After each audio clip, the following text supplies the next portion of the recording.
I have been always reiterating that no war crimes took place to my knowledge, and I never encourage that, and I will not encourage that, tolerate that even in future.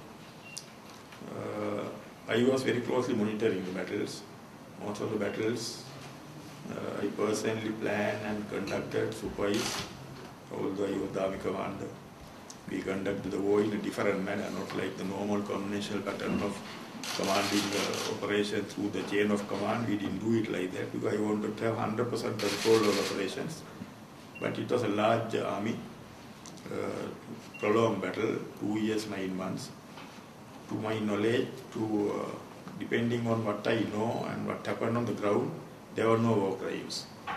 I can give that assurance. But I also said always, if any specific incidents have been highlighted, pointed out, I will always, I am ready to go into those things, go into details and find out what happened. And if I come to know anything, I will never try to hush it up or deny it. Anything within my knowledge will be always exposed. The Sri Lanka army, the Sri Lanka governments, even in the past, has never had the habit of covering up any crimes or any murders.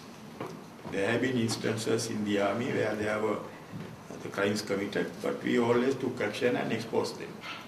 People were sentenced to lifetime imprisonment, given death sentence, when there were incidents in the past, not the Ilam war, but during other situations. So it will be the trend even in the future. If anybody is trying to cover up, then of course they have been taken to task. Can you please put that in symbolism? Can I ask, can you also comment on the International Crisis Group?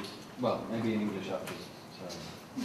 I think you are referring to the same thing, right? Well, I would just like to say, in addition to what Kanton said, the International Crisis Group report on Monday came out with far more serious allegations even than Channel 4, saying that the army had intentionally shelled civilians, hospitals and humanitarian operations. And your name is mentioned in that report, just as the names of your estranged friends. And they want an internationally backed independent investigation into possible crimes. Yeah, I think they must go into a detailed investigation. So there are specific evidences which have been given by the International Crisis Group report?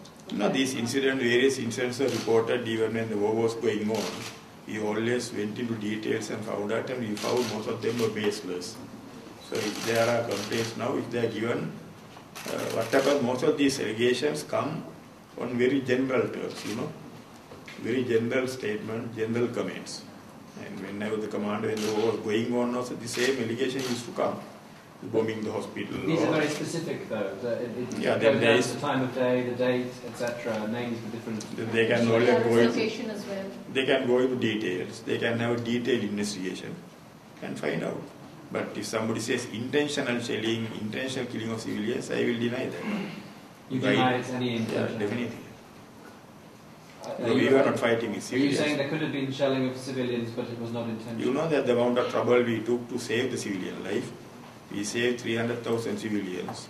We arrested 10,000 terrorists alive. By trying to save them, the amount of sacrifice that we had to make. We had to take a lot of casualties because we were going out of the way to save the civilian life. So therefore, we can, if I am to explain or come out with whatever I knew about all these things, I am ready. The government has obligation, as you say, if there are specific incidents highlighted, the government has obligation to conduct inquiries.